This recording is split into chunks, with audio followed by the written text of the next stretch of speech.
ပုံစံလေးနဲ့ရိုက်ဖို့လာခြင်းနဲ့ဆိုရင်ဘယ်အချိန်မှာမှမပေး ဘုံကုံဆောင်အခုပေါ့နော်ဆို 我想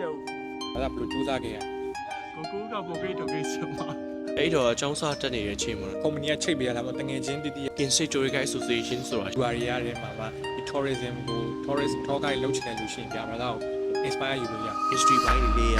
လို့ရှိတယ်လို့ကျွန်တော် experience based learning နဲ့ရှိရ အဲ့လို ski ရကို6ချက်ပဲ ဟော skill တွေအများကြီးပဲရှိတယ်ဆိုတော့ income ရတာမရတာ အဲ့ဒါတလားလုံးဘာမှမရှိဘူးလေဆွဲကြီးတောင်ပေါ်ပဲပြစ်ချလိုက်ချင်တယ်တော့ငါလုံးဝဆက်မလုပ်တော့ green color ကိုကြိုက်တယ်ဆိုရင်လာလိုက်ပါဒီ brother နာမည်လေးနဲ့မိတ်ဆက်ပြပါ နာမည်တက်ဆိုင်အောင်ပေါ့နော်လောဆယ်ကတော့ freelancer လုပ်နေဒီ regional tour guide ပေါ့နော် okay ဘန်မှာ တက်က တက်ကကျွန်တော်23ပြည်မှာပေါ့နော် 73ပြီးတော့ 23 ဆို ပြည် တော့ တော့ brother ကဒီ occupation ကိုဘာသာကိုလောက်ကင်နေဒီ tour guide occupation ကဝါသနာအရလားငယ်လေးကပဲ hobby ရှိရလားဒါမှမဟုတ်အခုနောက်ပိုင်းမှာပဲဒီတငယ်ချင်းတွေလုပ်လို့ပဲဖြစ်ဖြစ်တခြားအကြောင်းအရာကြောင့်လုပ်တာရှိလား ငယ်တော့ hobby ရှိတယ်လို့ပဲပြောရမယ်အဓိကကျွန်တော်အမပေါ့တကုံးခွဲအမသူကဒီ ASIO ဆိုတဲ့ travel company မှာလုပ်တယ်ပြီးတော့အမြဲတမ်း key တော့နေဆိုတော့ကျွန်တော်အဲ့ဒါ inspire ဖြစ်ပြီးတော့စိတ်ဝင်စားနေတာပေါ့ဆိုတော့ပြီးမှပဲကျွန်တော်ဖတ်မှာအကြောင်းတက်ရင်းနဲ့အဲ့လိုမျိုး train တင်တန်းရှိရဆိုတက်လိုက်နေတယ်ပို့ပြီးဝါသနာကနေပြီးတော့အဲ့လိုမျိုးဒီ period ပဲချိန်ရောက်လာတယ်လို့ပဲပြောရမှာပေါ့နော် tour guide လုပ်ငန်းကိုလုပ်တာဘယ်လောက်ကြာလဲ tour guide လုပ်တာကလေးကျတော့ maybe ကျွန်တော် around ဆို3နှစ်ကျော်လောက်ပဲပြောရမယ်ပေါ့ဆိုတော့ 3နှစ်ဝင်ချင်းတက်တန်းမှာဒီပေါ့ brother ဖတ်အမ်းမှာလုပ်တယ်ပြီးတော့နောက်ပြင်ထားမှာ အဲ့တော့ကျွန်တော် regional tour guide ဖြစ်တဲ့အတွက်ကျွန်တော်ဖတ်မှာအဓိကလုပ်ရတာပေါ့ ဒီဖတ်အမ်းမှာဗျာဟိုကျွန်တော်ကြားသေးသေးတော့ season က3ခုရှိတယ် ဟို rainy ရယ် summer ရယ်ပြီးတော့ winter ဆိုတော့ဒီဖန်အကြောင်းပြအခုကျွန်တော်ဖန်အောင်ရောက်လာကျွန်တော်ရောက်လာတဲ့အချိန်က summer ဖြစ်နေတဲ့အချိန်မှာကျွန်တော်ဒီပေါ့ဒီ summer အရသာလို့ပဲခံစားရတယ်ဟိုကျွန်တော်တို့အခုဘာသာနဲ့ဟိုတွားတဲ့ထောက်လျှောက်ကဘာသာပြောပြရတဲ့ဟာလေးလည်းပြောပြတယ် သူနေရာနဲ့သူ fine နဲ့သူရှိရဥပမာနဲ့ကျွန်တော်တို့ကဆမ်းမမလာမယ်ဆိုကျွန်တော်တို့ကဒီ rainy season လိုမျိုးဟို kayaking တို့လိုမျိုးswimming တို့လိုမျိုးမျောလင်းလို့မရဘူးပေါ့နော်ဆိုတော့ဆမ်းမဆိုလည်းသူ့ဟာသူချိုးခုတွေဆိုကျွန်တော်တို့ကချိုးခုတွေဆိုပို့ပြီးတော့ရေမရှိရတော့ပေါ့နော်ဆိုတော့အခုတည်းဝင်ရတာအဆင်ပြေတယ်တကယ် naturally အဆင်ပြေတယ်ပေါ့ hiking တို့ kayaking တို့ဒီတခြား activity လုပ်ချင်တော့ကျွန်တော် rainy ကိုပို့ recommend ပေးရပေါ့ ဒီလိုစောင်းရသည်ဆိုရင်အားရှိ ဆောင်းရတွေကျွန်တော်တို့ဒီမိုးအခုံဆောင်းဖြစ်တဲ့အတွက်ဂျမ်မာနဲ့ rain ထက်ကိုကျွန်တော်ဒီ winter ကပိုပြီးဆင်ပြေတာပေါ့နော်ဥပမာရေတွေဆိုရင်လည်းကျွန်တော်တို့တချို့ဒီသဘာဝရေလိုင်းကူတွေမှာကျွန်တော်ရေတွေချမ်းနေတာဆိုတော့ swimming လုပ်လို့ရတဲ့ဘိုင်းကြီးရှိရယ်ပြီးရတယ်ကျွန်တော်တို့ဒီတချို့ခရက်ကင်းနေပါလေဆိုတော့အဲ့လိုမျိုး floor ရဲ့အချိန်မှာမိုးမရတဲ့အတွက်ကျွန်တော်တို့ဒီ floor ပဲကောင်းရနိုင်တယ်ပေါ့ သူကကြည့်နေတဲ့ viewer တယောက်ကဒါတော့ဟိုပါပေါ့ photography ပဲဖြစ်ဖြစ် blogger တယောက်နေနေတာပုံစံလေးနဲ့ရိုက်ဖို့လာခြင်းနဲ့ဆိုရင်ဘယ်အချိန်မှာမှမပေး ဘုံကုံဆောင်အခုပေါ့နော်ဆိုတော့အဲ့ဒီဟာရရအကောင်းဆုံးဖြစ်လိမ့်မယ်ကျွန်တော်တိတ်ပင်လေမြေအားနိုင်တယ် calendar အရပြောမယ် October တို့ ဟုတ်ကျွန်တော် August October တုန်းကလာတော့အဲ့ချာ ဟုတ်ကဲ့ဒီ3လတော့ဒီ3လတော့ recommend ပေးပါတယ်။ Hawkeye experience ရစီတယ်။ Hawkeye experience ညတော့ဒီ brother ဒီ3နှစ်တာကာလမှာတွေ့ကြုံခဲ့ရတာပေါ့ဘယ်လိုပြောမလဲ။ဟိုပထမအဆုံးစလုပ်တဲ့နှစ်မှာ brother ဘယ်လိုစူးစမ်းခဲ့ရလဲ အဲ့တော့အကြောင်းစားတက်နေတဲ့အချိန်မှာဆို scan year first semester ဖြစ်တယ်ဆိုတော့အဲ့မှာဘယ်လိုကြိုးစားခဲ့ရလဲဆိုတော့ပထမဆုံးအနေနဲ့မမ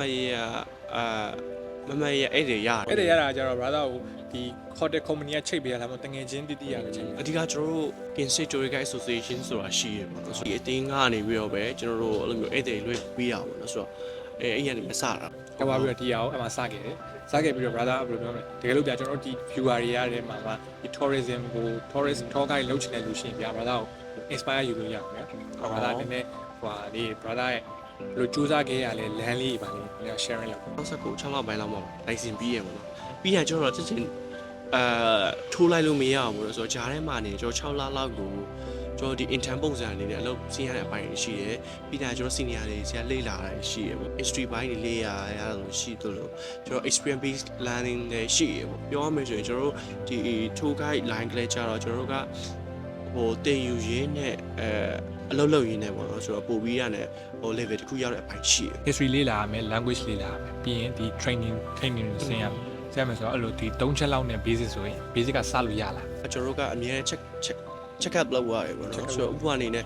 destination တွေကိုကပိုင်နိုင်ပြီးသွားနိုင်တာလားပေါ့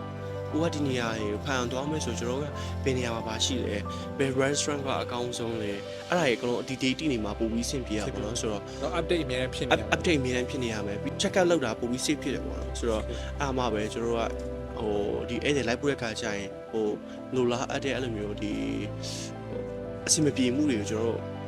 ဒီ manage လုပ်နိုင်မယ် အဲ့တော့ responsibility ကိုအပြည့်ယူတာ ပြေယူရမယ်ပေါ့ အဲ့တော့ခုနကကျွန်တော်ပြောတဲ့3ချက် basic 3ချက်ရှိရမယ် responsibility ရှိရမယ်ပြီးတော့ update ဖြစ်နေ update ဖြစ်နေရ flexible လည်းဖြစ်ရအဲ့တော့ skill ကဟို6ချက်ဖြစ်သွားပြီ ဟော skill တွေအများကြီးပဲရှိတယ်ဆိုတော့ကျွန်တော်ဒီ tour guide ပြောလိုက်မယ်ဆိုတာလည်းကျွန်တော်ကဘယ်ပိုင်းသွားမှာလဲဆိုတော့အပိုင်းလည်းရှိရပေါ့နော် ကိုက sexy မဲသွားမှာလားဒါမှမဟုတ်ကျွန်တော် adventure သွားချင်တာလားဒါမှမဟုတ်ရင် biking မဲသွားချင်တာလားtrue လဲကြောက်လဲ special နဲ့နေသွားကြတဲ့အပိုင်းတွေရှိရယ်ကိုယ့်ရဲ့ talent ကပါရှိတယ်ဆိုတာလည်းပြန်ရှာဖွေလို့ရတယ်ကိုကကျွန်တော်ဒီ21 century မှာပေါ့နော်21ရာစုမှာဆိုဓာတ်ပုံပညာဆိုတာအရင်ကစ်စားလာတယ်ပေါ့နော်အခါကျရင်ကျွန်တော်အနေနဲ့ကိုယ့်ရဲ့အားသာချက်အနေနဲ့ကျွန်တော်ဓာတ်ပုံကောင်းရိုက်တတ်တာလားဓာတ်ပုံရဲ့ theory ကောင်းနိုင်တာလားပေါ့ကာလာပဲဖြစ်ဖြစ်ကျွန်တော်ဒီ raw တက်ပဲပေါ့ရိုက်နေရိုက်ပုံ angle shoot out တွေဘယ်လိုမျိုးရိုက်နိုင်လဲဆိုတဲ့ဟာကိုလည်းကျွန်တော်တို့ကတိထားဖို့လိုအပ်တယ်ပေါ့ကျွန်တော်တို့ဒီ general knowledge အရှိ scale တွေအပြင်ကိုကျွန်တော်အနေနဲ့ဒီကိုယ့်ရဲ့အားသာချက်တွေကဘာတွေရှိလဲကိုကဘာတွေကိုဒီ edit တွေကိုဘယ်လိုမျိုး surface ပေးနိုင်လဲဆိုတာကျွန်တော်အနေနဲ့အများကြီးစဉ်းစားဖို့လိုအပ်တယ် ဒါပထမဆုံး first experience လေးဗျာဟိုထားပါတော့ဟိုဒီ dog guide စလုပ်တဲ့နေရာဘယ်လိုဖြစ်လဲအဲ့မျိုးလေးကိုဗျာဒီ sharing လုပ်စေချင်တယ် ပထမဆုံး tour guide လုပ်တဲ့အချိန်ကလေးကျတော့ပထမဆုံးforeigner နဲ့ပေါ့နော်ဆိုတော့ local အမျိုးသမီးရဲ့ပြည်တယ် foreigner နဲ့ပေါ့ကျွန်တော် senior အဲ့လိုမျို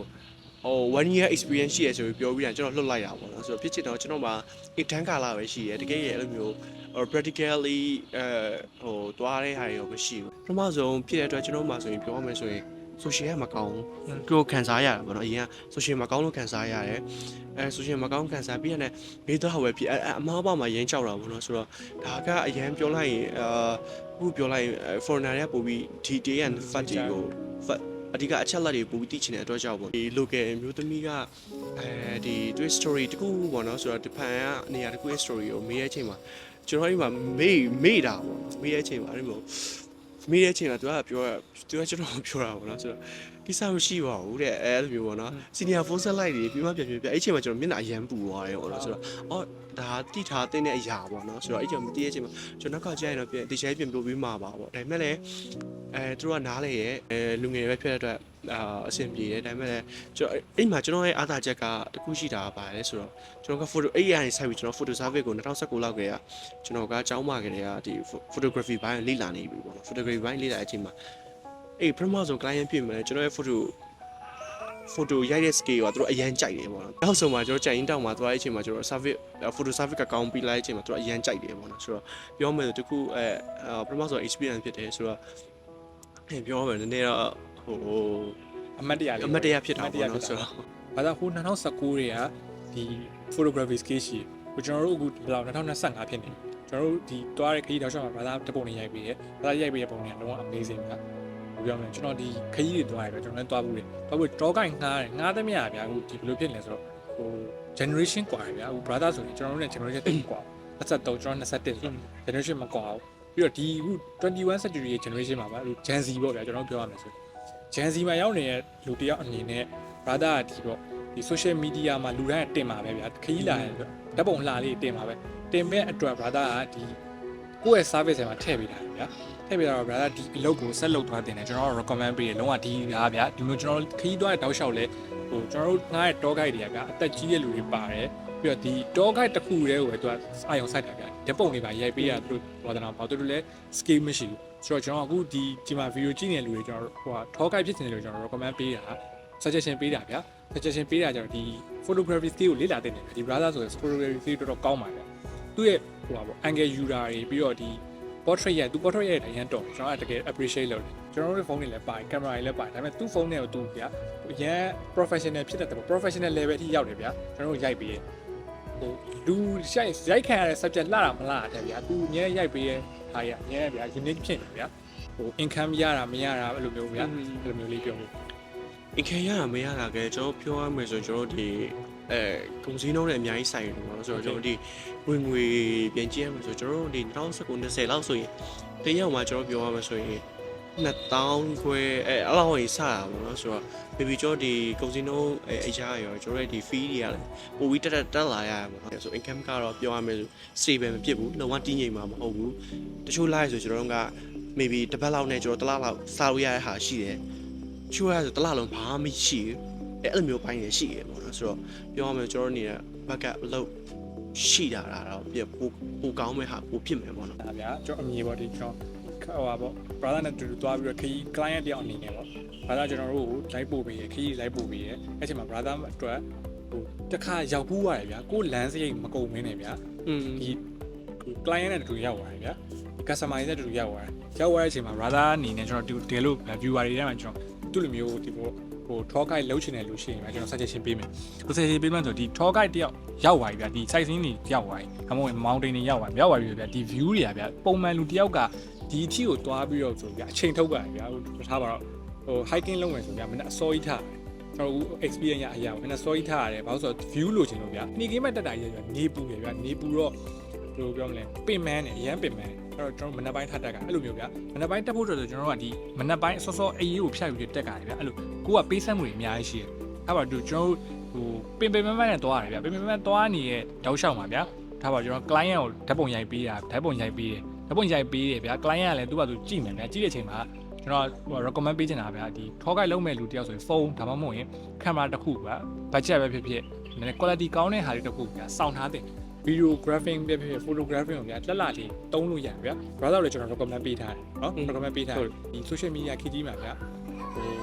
client ဟိုထပ်ပြီးတော့ဗျာဟို income တွေလည်းရလာနိုင်တယ် suggestion ပေးချင်တာကဒီ photography skill videography skill ကိုဒီ tour guide လုပ်နေတဲ့နေရာမှာဗျာအရင်အသုံးဝင်အဲ့တော့လှုပ်ထားတဲ့အောင်ကျွန်တော်ထင်တယ်ဟို Kelly Chan တို့ brother တို့သိမှာပါ Kelly Chan သိရမှာဟိုလေဟို travel blogger လေသူဗျာဟိုသူ့ရဲ့ video ကျွန်တော်ကြည့်တယ်လို့ပါသူ့မှာပထမတော့ Redmi လာပါလားမသိလို့ဗျာဟို view entry phone လောက်ပဲရှိရဲ့ phone လေးနဲ့သူရိုက်ခဲ့ရဗျာရိုက်ခဲ့ပြီးတော့သူအခုဆိုချစ်ဘူးတဲ့လူတွေသိမှာပါကျွန်တော်လည်းသူ့ကိုဟို inspire ဖြစ်မိတယ်ဘာလို့ဆိုတော့ तू ကသူ့မှာရှိတဲ့ device ကို तू ဟိုမမပြောဗျာဟိုတိမ်ငယ်မနေဘူးဗျာ तू ဒီဟာကို तू ကောင်းကောင်းအသုံးချမယ်ဗျာကောင်းအသုံးချပြီး तू ဟိုဘာပြောလဲ quality အကောင်းကြီး camera တွေလောက်တော့မကောင်းဝင်မလဲ तू ဒီဟာကိုအသုံးချပြီးတော့ तू ဗျာအခုဆိုဗျာ तू စူးစမ်းခဲ့တာ तू တော်တော်နာမည်ကြီးပြီ तू ဟိုအမိယူပြီးကျွန်တော်ပြောတာမဟုတ်ဗျာဟို example တစ်ခုအနေနဲ့ပြောဗျာအဲ့လိုဗျာဟိုကိုမှရှိရဲ့ device ကိုပို့ပြီး blame မလုပ်ဘဲနဲ့ကိုမှအကောင်းဆုံး skill ကိုပေးနိုင်မယ်ဆိုဗျာဒီတကယ်ရှင်ရရင်ဒီ viewer ရော brother ရောအဲ့လိုကျွန်တော်အခု suggestion ပေးအရာဆိုရင်ဟိုရန် famous ဖြစ်တဲ့လူမဟုတ်တော့ဗျာတနေရာတော့ရောက်လ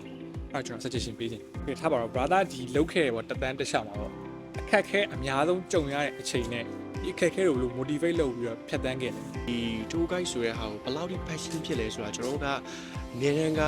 exam test လိုမျိုးအဲ့ဒီစစ်ဆေးပေးရပါကျွန်တော်ရဲ့ experience ကပြောမယ်ဆိုရင်ကျွန်တော်မမရအရှိမှလည်း2ရက်လောက်ကတိုးလိုက်တယ်အိမ်မှာတရက်ကအဲ့လိုမျိုးမနက်ပိုင်းတောင်ဝိုင်းတက်တာပေါ့တောင်ဝိုင်းတက်တဲ့ပြင်မှာ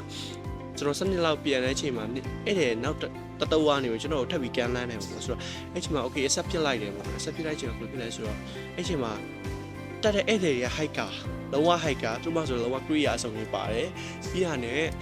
လုံးဝကို trainer တဲ့လူတွေပေါ့နော်ဆိုတော့ပုံမှန်ကျွန်တော်တို့ဒီတနိုင်အောင်တက်မခင်ကိုနိုင်ဝါလောက်နဲ့ဖြတ်နိုင်တဲ့လူတွေပေါ့နော်အဲ့ချိန်မှာကကျွန်တော်ကပြောရမယ်ဆိုတော့လမ်းပြပုံစံကျွန်တော်ကလမ်းပြပုံစံလိုမျိုးဖြစ်သွားပြီပေါ့နော်ဆိုတော့တူးခိုက်ပေါ့နော်ဆိုတော့အဲ့ချိန်မှာကျွန်တော် license ကျွန်တော်ဆွဲရတယ်ပုံမှန်ကျွန်တော် license ဆွဲရတယ်ပေါ့ထင်တဲ့အတိုင်းပဲပေါ့နော်ဆိုတော့မမေ့ရပဲဆိုတော့တောင်တက်တယ်တောင်စားတဲ့အချိန်မှာကျွန်တော်အဲ့နောက်ကျခဲ့တယ်ပေါ့နော်အဲ့တော့မှကျွန်တော်ဒီလောက်ထိပြောရမယ်ဆိုရင် overweight မဖြစ်သေးဘူးပေါ့နော်ဆိုတော့ပြောရင် fit ဖြစ်နေတယ် fit ဖြစ်တော့မှကျွန်တော်မနေလိုက်တက်ရတယ်ပေါ့တော်တော်ကြီးလိုက်တက်ရတယ်အဲ့ချိန်ကဘယ်လောက်ထိဖြစ်လဲဆိုတော့ height လူကပြောရမယ်ဆိုကျွန်တော်ရဲ့လုံနိုင်စွမ်းတော့ပို့ပြီးတော့မရတော့ဘူးเนาะကျွန်တော်နိုင်တော့ဒီအချိန်မှာဘယ်လိုဖြစ်လဲဆိုတော့ကျွန်တော်စိတ်ထဲမှာတခုဖြစ်လာကျွန်တော်လေဆွဲကြီးကိုတောင်ပွားတွေပြစ်ချလိုက်ခြင်းတယ်ပေါ့တော့ငါလုံးဝဆက်မလုပ်တော့ဘူးဆိုတော့အဲ့တခုဖြစ်သွားတယ်အလောက်ထိလူကအလောက်ထိဖြစ်ခဲ့တာပေါ့နော်ဆိုတော့ balance ကအကြီးမားပဲပေါ့နော်ဒါပေမဲ့လည်းကျွန်တော်မှတခုရှိရတာမလျှော့ဘူးပေါ့နော်ဒီတောင်ဘေးတောင်ဝဲဖြစ်တက်မယ်ဆိုကျွန်တော်အပီးကြီးတက်မယ်ဆိုရည်ရွယ်ချက်ကထားရတယ်သူကပြန်ဆင်းလာနေပြီဒါပေမဲ့လည်းသူကပြောရမယ်ဆိုရင်client တွေကနားလဲကျွန်တော်က hiker မို့လို့ကျွန်တော်အများကြီးတက်နိုင်တာဒါပေမဲ့လည်းအဲ့လိုမျိုးဒီဟိုကိစ္စမရှိပါဘူးပေါ့နော်ဟိုဒီတိုင်းတိုးလိုက်ပြီးတာနဲ့ကျေးဇူးတင်ပါတယ်ဆိုတော့သူ့ဘက်ချန်ပြန်ကြားတဲ့အချိန်မှာဝမ်းသာဝိုင်းစောက်ပေးမယ်ပေါ့ဆိုတော့အရင်ဆုံးမြင်မြင်တစ်ချက်တစ်ကြည့်လိုက်ဆိုတော့အဲ့ချိန်မှာကျွန်တော် motivation ပြန်လာတာ okay ငါကဒါကြီးကို hobby ကတကယ် passion ဖြစ်လို့ပဲကျွန်တော်ကဒါကြီးကိုရလာခဲ့တာပေါ့ကျွန်တော်ပြောရမယ်ကျွန်တော်ဘွားတွေမှာကျွန်တော်အဲ့ tour တွေမှာအခက်အခဲဖြစ်လာတယ်ကျွန်တော်အဲ့ဒါအမြဲတမ်းပြန်စဉ်းစားရပါတော့ဆိုတော့ငါကဒါကိုကြိုဖြတ်ခဲ့လို့ပဲသူ hiker ရဲ့ကြိုဖြတ်ခဲ့လို့ပဲငါဒီတိရက်တိလာနိုင်တာ baby ကျွန်တော်ဒီလမ်းကြောင်းစားတဲ့လူငယ်တွေပဲဖြစ်ပေါ့နော်ဆိုတော့ကြုံတွေ့လာနိုင်တယ်အဲ့မှာကိုကတကယ်ကိုရွေချက်ရှိရဲpassionate ဖြစ်တယ်ဆိုရင်တော့ကြော်လွားနိုင်မယ်ပေါ့ ဘာဝါကြီးဗျာဟိုထားပါတော့ disaster ဖြစ်သွားလို့ဒီတဘာဝါကြီးပျက်စီးသွားရင်တို့မိတ်ဆွေတို့ကဒီဗီဒီယိုကြည့်ပြီးမလာခဲ့ရတဲ့မိတ်ဆွေနောက်နိုင်ရလိမ့်မယ်ကျွန်တော်လည်းဒီမှာအဲ့လိုဖြစ်ပြီးတော့ပဲကျွန်တော်လာခဲ့ရတယ်ဗျာကျွန်တော်ပထမကျွန်တော်မန္တလေးသွားတယ်ကလောသွားတယ်ပြင်ဦးလင်သွားတယ်အများကြီးသွားတယ်ဗျာသွားပြီးတော့ကျွန်တော်အခုဒီ disaster ပေါ့ဒီ2025မှာဖြစ်သွားတဲ့ 7.7 magnitude ရှိတဲ့ earthquake ဖြစ်သွားတယ်ဗျာကျွန်တော်ဒီမန္တလေးကျုံကြီးပြိုသွားကျွန်တော်ခံစားရတယ်ဗျာဒီလိုဗျာဟိုးငကိုတွေကကျွန်တော်တို့ဒီမြန်မာနိုင်ငံလုံးကအမြန်နှိုးထားရတာဗျာတစ်ချိန်ကျရင် natural disaster ကြောင့်ပဲဖြစ်ပါပျက်စီးသွားမယ်ဗျာအဲ့လိုပျက်စီးမှုမရှိသေးတဲ့အချိန်မှာဗျာကျွန်တော်ကဒီဟာကိုဗျာဟိုဒီလာခန်းစားတင်တယ်ဗျာကြည့်တင်တယ်ဒီမှာရှိနေတဲ့ကိုယ်နိုင်ငံမှာရှိနေတဲ့ဟာတွေဗျာဟိုဒီ overseas တွေ foreign တွေကိုအရန်မသွားနိုင်တာပဲဖြစ်ဖြစ်မသွားကျင်တာပဲဖြစ်ဖြစ်ဗျာမသွားသေးတာပဲဖြစ်ဖြစ်အဲ့လိုဆိုရင်ဒီမြန်မာနိုင်ငံမှာရှိနေတဲ့တွေမိတ်ဆွေတို့ကဒီကိုယ်နိုင်ငံမှာရှိတာလေးကိုလိုက်ကြည့်တင်တယ်တန်ဖိုးထားတင်တယ်အဲ့ဆိုအမြင်တစ်ခုတော့ရပါဗျာဘယ်လိုပြောတစ်ခုတော့သူ့ရဲ့ knowledge တော့ကျန်ခဲ့မယ် knowledge မဟုတ်တော့ဗျာရုပ်ရှင်တကားကိုထိုင်ကြည့်နေလို့ပဲဗျာခံစားလို့ရတယ်ဗျာကျွန်တော်အဲ့လိုမြင်ကျွန်တော်အမြင်ရပြောရမယ်ဆိုတော့ကျွန်တော်ဒီဖန်အမျိုးကိုကျွန်တော် recommend ပေးရဲကျွန်တော်သွားခဲ့တဲ့ trip ထဲမှာဒီသူ့ကိုဒီဖန်အမျိုးကျွန်တော် rating ပေးရမယ်ဆိုကျွန်တော်ဟွာလောက်ပေးမယ်ကျွန်တော်8 by 10လောက်ပေးမယ်ဘာလို့ဆို natural ရန်ဒီပေါ့ဒီ site scene တွေဒီရာသီဥတုတွေရန်မိုက်ရန်ဘယ်လိုပြောမလဲ unique ဖြစ်တယ်ဗျာပြီးတော့ဒီ mountain တွေလည်းအများကြီးရှိတယ်သူမှာ activity တွေအများကြီးရှိတယ်ကျွန်တော်တို့ဒီခဏလေးကျွန်တော်လာခဲ့4ရက်နဲ့ကျွန်တော်မလောက်ဘူးဗျာတေချာခံစားဒီ brother တေချာလိုက်ပြပေးတေချာခံစားတယ်ပြီးတော့အဲ့အောင်ပါဗျာဟိုမပြန်ချင်ဘူးဗျာမပြန်ချင်ဘဲနဲ့ဒီမှာပဲဆက်ပြီးတော့ရှိနေခြင်းတယ်ဒါပေမဲ့လည်းဒီကျွန်တော်တို့ကလာတဲ့လူကတော့ပြန်ရမှာပဲဒီကိုကဒီမှာ local မဟုတ်တော့ပြန်ရမှာပဲအဲ့တော့ကျွန်တော်ကဒီဖန်မျိုးကို recommend ပေးပါတယ်လာတဲ့မျိုးတွေမှာပါတယ်ဒီသဘာဝပတ်ဝန်းကျင်ကိုချစ်မြတ်နိုးတဲ့ green color ကိုကြိုက်တယ်ဆိုရင်သူ့ရဲ့ယာဒီဥရုကဘယ်ယာဒီဥရုမဆိုသူကအရန်လှတယ်သူဒီဟာလေးတစ်မျိုးစီနဲ့တစ်မျိုးပေါ့ဒီကကောင်းတယ်ဆိုတော့မိတ်ဆွေဘာမှဆိုင်းငံ့မနေပါနဲ့လာလိုက်ပါဒီမှာတော့သူအဆင်ပြေပါတယ်ကျွန်တော်လည်းဗျာပထမမလာခင်တော့ဒီပေါ့ဒီအကွေတွေဖြစ်သွားတယ်ဟိုဟာဒီဟာဖြစ်သွားပြီးတော့မုံတိုင်းရှိရပါသတင်းတွေကြာကျွန်တော်ကြောက်ခဲ့ဒါပေမဲ့လည်းဒီတစ်ချိန်လေးပဲဗျာကျွန်တော်တို့ဆိုရင်တစ်နှစ်လုံး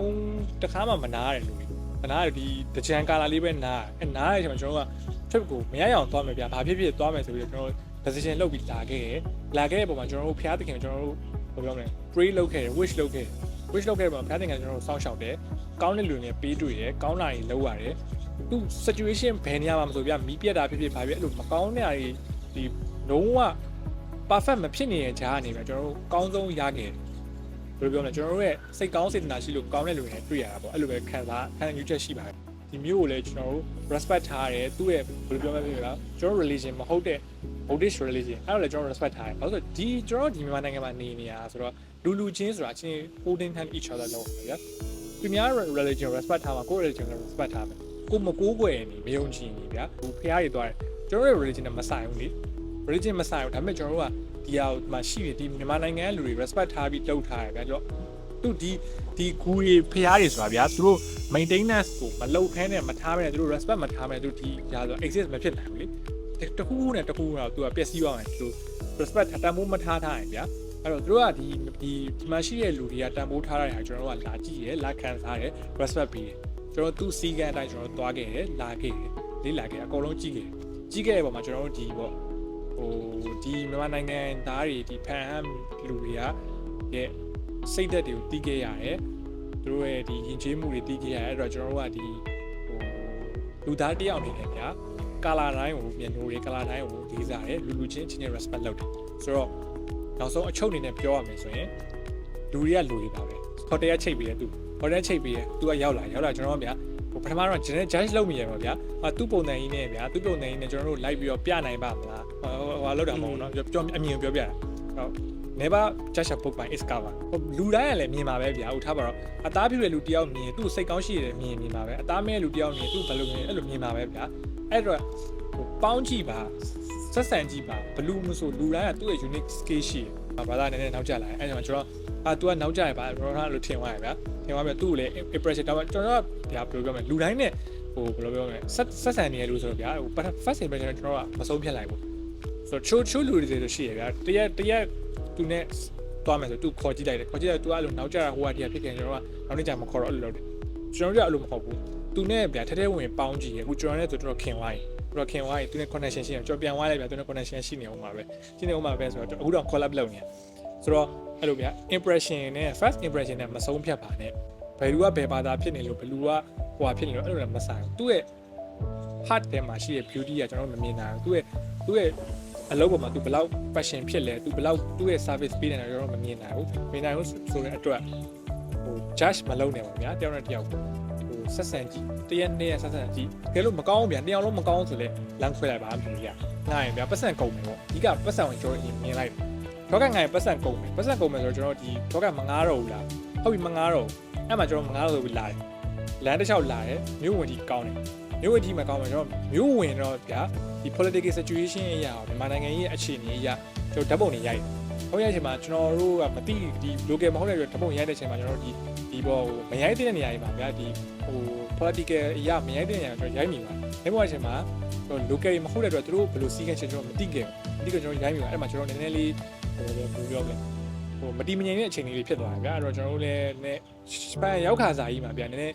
ဟိုစိတ်ထဲမှာမပျော်တော့ဘူးဗျာအဲ့လိုဖြစ်ခဲ့တဲ့အတွက်ကျွန်တော်အဲ့နေရာအဲ့ဒါဖြစ်ပြီးရကျွန်တော်ဟိုစဉ်းစားလိုက်ရင်ငါတို့ဒီမှာရှိတဲ့ local တယောက်ကိုခေါ်မယ် local tour guide ကိုခေါ်မယ်ငါတို့ဒီမှာ Google Map နဲ့ရှာသွားလဲငါတို့ဒီ land တွေကိုမသိဘူးဗျာတောင်နဲ့မြောက်ဖြစ်နေတယ်ကျွန်တော်တို့ကသွားခြင်းတဲ့နေရာတနေရာသွားပြီးနောက်တနေရာသွားပြန်အချိန်ကြီးရဗျာ waste ဖြစ်သွားတယ်အဲ့တော့ဒီ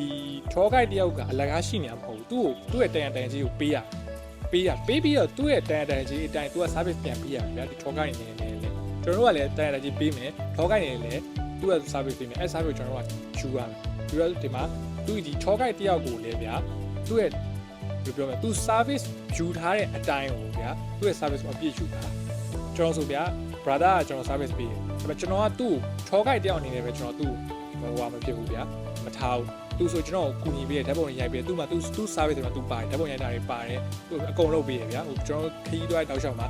ကျွန်တော်ကမိသားစုနဲ့လာတော့ခလေးတွေလည်းပါတယ်သူဝိုင်းကုန်ထင်းပေးတယ်ကျွန်တော်တို့တူစားတူသွားတယ်ဗျာဟိုလုပ်ပေးတယ်အဲ့လိုတော့ဒီပေါ့ကိုယ့်ရဲ့ဟို service နဲ့ကိုယ့်ရဲ့ passion ရပါဟို tour guide တယောက်လို့ तू မနေဘူးဗျာမိသားစုတယောက်လို့ဒီခရီးသွားနေတဲ့တူတယောက်လို့ तू နေခဲ့တနေ့လုံးဗျာမနေ့ထဲလာညကျမှမှောင်တော့မှပြန်မနေ့လာညကျွန်တော်တို့တူစားကျွန်တော်တို့တူသွားတယ်ဆိုတော့ဗျာဒီ client တယောက်အနေနဲ့လေဗျာဟိုချစ်ခင်မှုရလာတယ်ဗျာချစ်ခင်မှုရလာတယ်ဆိုတော့ဟို तू လုပ်တဲ့ဟာကောင်းတယ်ဗျာအဲ့လိုမျိုးလေသူ့ကိုဟို appreciate လုပ်တယ်သူ့လိုမျိုးပဲနေသင့်တယ်ဟိုချစ်ခင်မှုတစ်ခုရပါတယ်ဗျာဟိုကျွန်တော်ကနောက်ပြန်ဆောင်ချိန်မှလည်းစုံမယ်နောက်တွေ့ချိန်မှလည်းတွေ့မယ်ဆိုတော့ဒီရှိနေတဲ့အချိန်လေးမှာဗျာချစ်ခင်နေွားတာကိုကျွန်တော်သဘောကျတယ်အဲ့လိုဖြစ်တင်တယ်ဗျာပတ်စံဆိုတာကုံသွားတာပြန်ရှာလို့ရတယ်ဗျာဘယ်ချိန်မှဆိုပတ်စံပြန်ရှာလို့ရတယ်ချစ်ခင်မှုရင်းနှီးမှုဆိုတာဒီမလွယ်ဘူးသူကျွန်တော်သူ့ဆဲလိုက်မယ်ဆိုသူကျွန်တော်မုန်းရမယ်အဲ့မုန်းမှုကလွယ်တယ်ဗျာချစ်ခင်မှုရဖို့ဆိုတာမလွယ်ဘူးဆိုတော့အဓိကပြောချင်တယ်ဒီ tour guide ဆိုတဲ့အားကသူ့အတူ exist ဖြစ်နေတာမဟုတ်ဘူးလူတွေကသူ့လိုလို့ထားတာ tour guide ကိုမလိုဘူးဆိုတဲ့အမြင်ကမဲဆွေဖြောက်တင်တယ်ဘာလို့ဆိုတော့လူတိုင်းကဗျာသူ့ညာနဲ့သူချိန်နေရှိတယ်ဟိုထားပါကျွန်တော် example လေးတစ်ခုပြောပြအောင်ဆရာဝန်တယောက်ကဗျာဟိုဆရာဝန်ကြီးပေါ့ဟိုရှိကဆရာဝန်တယောက်ကသူကဟိုလမ်းသွားတယ်ဗျာသူ့လူနာခေါ်လို့သူကသွားတယ်ဗျာသွားတဲ့အချိန်မှာသူကမိကန်တစ်ခုကူးရတယ်မိကန်တစ်ခုကူးတဲ့အချိန်မှာဗျာမလှီသမားကိုပြောတယ်